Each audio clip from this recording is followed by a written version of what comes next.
Hello, this is episode 4, and boy, is it hot.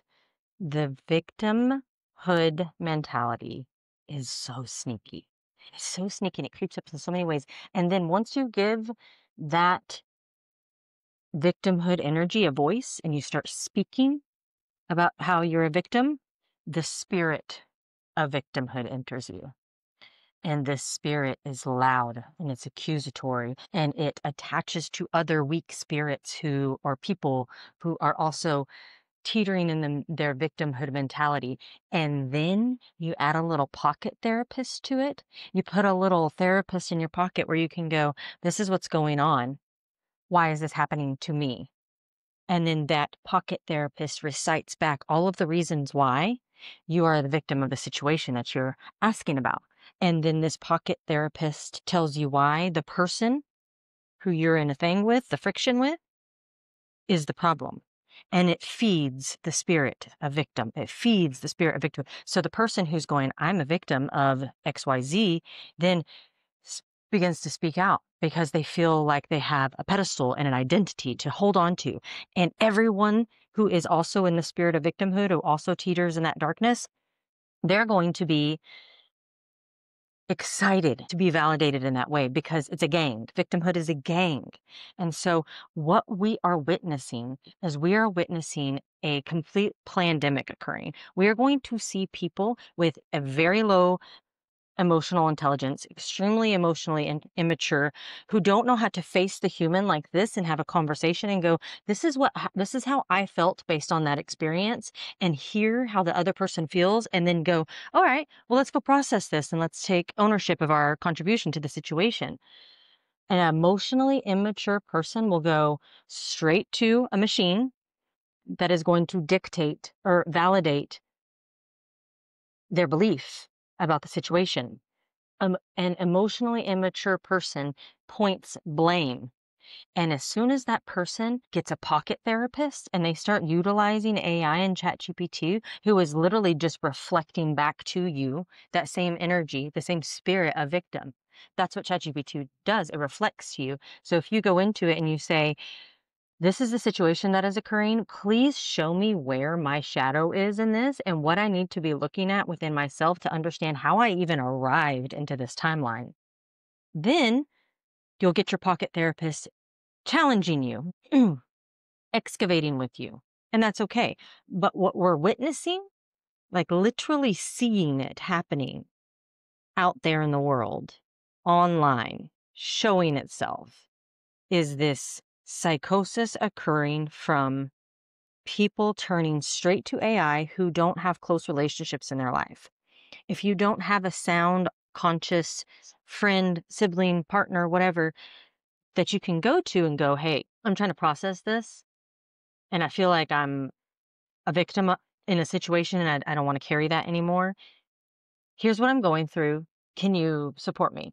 And if that person says, yeah, I have the capacity for that, that you actually trust them. And if they automatically go, yes, you're being abused. Yes, that is an abuser. That person is also a victim mentality. So if people don't have, and especially if your stories add up because you have wounds that are, you know, the same. But when people don't even have a relationship that they can go to, actual human who's going to challenge you and who's going to flinch or who's going to pause and think, which has a human response for the other person they're talking to, which makes you pause and think.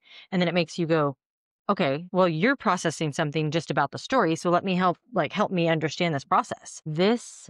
What we're witnessing is going to be the next war on the minds. This is the next trap of enslavement.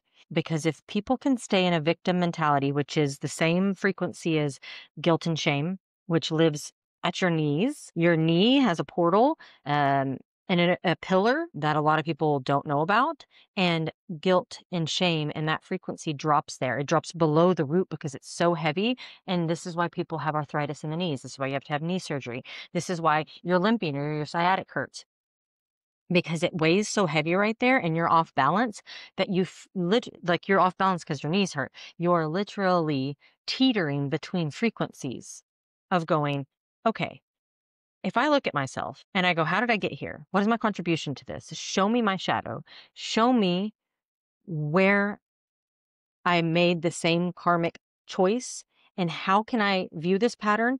And how can I locate its headquarters? And how can I then unweave it so that I can stop looping through this same thing? So I can stop claiming that every relationship is an abuse. So I can start claiming that resonance wasn't there and I just needed to move on. And this goes right into an image situation because people are so concerned about their image. So if they go out and then they're telling the world that something is so big, great, and grand, and then that thing disappears, then they have to think about how they're going to do the repair of people going, well, what happened? I thought you had this. I thought this was great. I thought all of these questions. So what you do instead of disrupt your image, your reputation for being, whatever, righteous or all knowing, you project your blame, your fear of being seen and your truth, and you direct traffic the other way. But what it's doing is it's feeding you. It's feeding you in the darkness. So you're being fed so much by all of these other people because you have the spirit of victim in you. You are connecting with other spirits of victim, and everybody's just validating and sharpening your wounds. Your wounds are just oozing everywhere. Like wounds are just gaping open. And all of these people around each other, giving each other essentially staph infection because of this spirit of victimhood. Okay. We have literally come here to become a human, to take our energy. So when we're in our highest form, we are just energy. We chose to come in to be inside this little bitty vessel and to learn how to process emotions. It's the entire reason we're here in this human vessel. This is what our purpose is to do, is to navigate every single challenge and life experience and to alchemize it. And when we stay in victimhood, we are not alchemizing anything. We're becoming a slug. Your energy is sluggish. You cannot find joy in your heart because you feel like your entire life is threatening. You can't trust XYZ because all of these people have hurt you.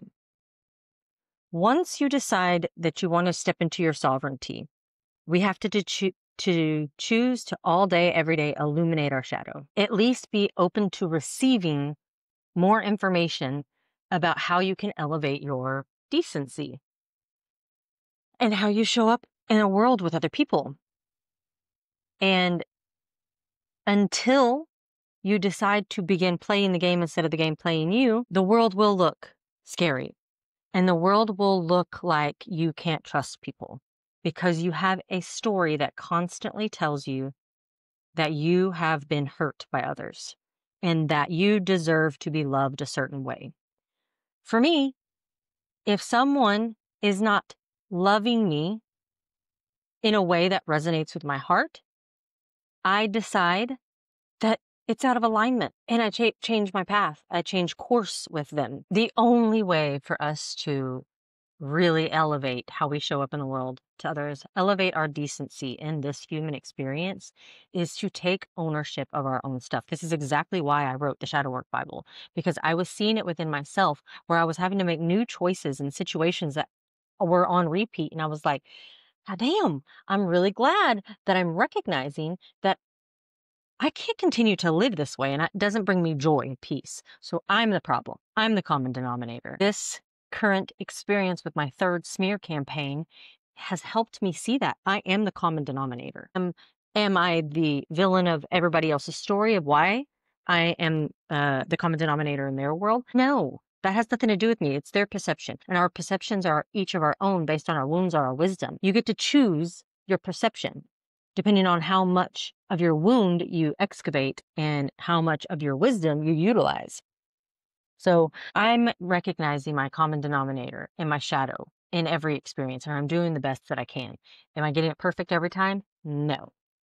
Am I standing on business in the fact that like who I am right now is me, and I'm kind of loving her, and I'm unapologetically loving her, and I know for a fact that what I am holding, Seva, this whole thing, the place people come to and they have breakdowns and breakthroughs or straight up breakdowns and psychoses, it's because this place is fucking powerful.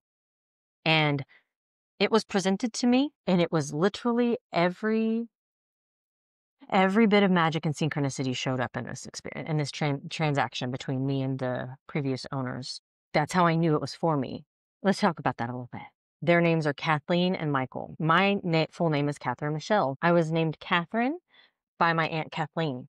I was named Michelle after my dad, Michael. Okay, there's one thing. I mean, multiple things like this had occurred. That's why when I came up here, I bought my truck before I even got here. This is a side quest in this um, passion moment. uh, and then I brought the truck up here and I was like, oh my God, this place needs so much love and attention. And they had no idea because they hadn't been here for 4 years. So I showed up and there was this huge fan palm at the beginning of the entrance into the houses. And a fan palm had been in my vision and my vision work that I'd been doing for years. I'd never seen a fan palm before, so I just thought, oh, maybe I got it out of a movie or something. No, it was because this is the place I was supposed to be. This is magic. This is the magic I'm always looking for in life. I'm not constantly hitting magic, and instead I'm hitting walls of breakdown relationships, then I know I'm not navigating the right path. Whenever there's magic and there's synchronicity, however, whenever it's karma involved, then you will still see synchronicities and you will still be illuminated into a path that brings you back into that stuff. Because we have to go through it. We have to learn it. I had to learn this lesson again. It is almost identical to the last one. 2 women I brought in like this into my castle, looking for support because I didn't feel that I could hold it all at that time. And when I said, okay, there was a misinterpretation of your role here.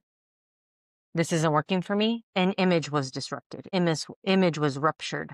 Again, not blaming these people. I'm just observing the situation. It was ruptured for me and it was ruptured for them. Because as soon as these victims go, oh, look at me, look at me, look at me, this person did this to me, that is my shadow that I have to work on. What brought me here and how am I going to respond to it? Last time, I did not respond the same way as this time. And what is so interesting is this time I recognized what I was holding and my power and my ability to hold it months ago, probably right after I asked this person to enter my life. No, JK, it was April. April is when I recognized my power. When I had my breakdown and breakthrough and I went to the other side of the country for like 20 days, that's when I woke up to what I'm holding. And that moment, that was a portal I walked through because during that time, a huge moment occurred. And my sister that I love dearly, who loves me and knows my heart, sat me down and said, you need to reconsider this collaboration. And I chose not to listen because in that moment I thought, but we're holding something and it'll be fine and I can work through this and this is for me and I don't have to make big decisions because the universe is going to make it for me. The truth of this was, yes, this is true. Become your frequency and the universe will make choices for you, i.e. this current situation. I held my frequency so strongly that I didn't let people's fingers pointing at me saying, you don't love me the way I want to be loved. You're to blame. You're an abuser. And I heard it and I made a new choice on how I was going to respond to it. Last time I broke down. This time I rebuilt. I switched. I changed like that because I already knew my power since April. And whenever I started hearing my power, really receiving and remembering it, is when I recognized that my position here is not to take care of the people that come here. My position is to take care of the land so that when people come here, they go through the portal of their own medicine, exactly what they need when they arrive, not anything else. Everyone who comes here at the time that they come here and with whom else they come here with are the mirrors that they needed, that they decided in their highest form that they were going to come to Seba at the top of this pyramid and experience. And they were either going to choose to have the teacher teach them and then receive the lesson, or they were going to implode. And the people who implode, then they vomit out everything, not because they want to be the center of attention, but because they want me to hurt the way that they're hurting. And that is exactly what we want when we're a victim of something. We want the other person to hurt like we hurt. But alchemy is deciding that feel it, really feel it in your stomach, like you want to throw up, and then go, I'm gonna rise from this. There were people, one in particular, a woman from, the big group of people who came here and had their situation occur, who lives here now. One out of like 10 confronted her shadow and chose to not follow the herd. And now we live this beautiful life up here together, and she's my sister. And she supports Seba. Not me, Seba. She takes care of the rescue animals. She's incredible. She was right in the mix of all of it, and she lives here now. 1 out of 10. Maybe it was even more. I don't know. But what does that tell you? That there are people just oozing their wounds, just attaching to the spirit of victimhood all around them and staying small and looping through cycles and deflecting the mirror, throwing stones at the mirror, breaking the mirror, running from the mirror. The shadow is never broken. It just gets suppressed deeper, deeper, deeper, deeper. And then your body starts breaking because your body can't hold it anymore. Your neck hurts really bad, but your hips don't work. Your knees don't work. This is part of the process. If you cannot confront what's happening, everything else around you will start to break, including your body. Because energy cannot be suppressed for that long without rupture. So it's our choice. Are we the ones who pop the bubble and rupture it ourselves and go, I want to face this. I'm going to confront this so that I can move through this and make a new fucking choice. Or are you going to go, it wasn't me. I'm just a innocent participant in a cult and enter a higher state of consciousness. But you have to decide to elevate your beliefs. All right, love you guys. Ciao.